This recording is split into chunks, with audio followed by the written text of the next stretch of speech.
Jindikore jikawo kipande koro wan e duol sani nyaselando kata mana e Kisumo kanyo kuonde ka kuonde mikawo nyochak wachno wuok tich nyoro adwana kawo thuolo ni mondo mi akwa jokanyanam duto te mokwongo maonge kura ni wawuoguru kar rombo wadho timo ang'o wadho kawo kipande nikech kipande ne wadhi miyo wakawo ang'o ema miyo wadhi kawo kura to kura na e duondwa ka wadhi e yiero mar higa mar 2027 to moloyo ne joma tindo ma dho ngere luongo ni Gen Z.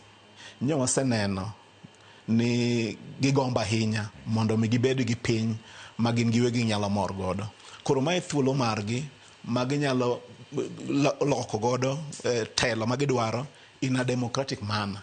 Omiyo maduong' ahinya mana nakwa jowa manenowa mawinjowa kawuono ni nyathi ka nyathi maonge opande ng'wech to jowa monego bed ni konyogi obed assistant chief obed chief obed village headman obed jo siasa moro amora katelo moro amora wakonyo nyithindo mondo oyud kipande. Erokamano miyo seche gi His Excellency Dr. Matthews Owili men jalup gavana ma Kisumu. Erokamano ahinya kuom kodwa mbaka e duol chino mar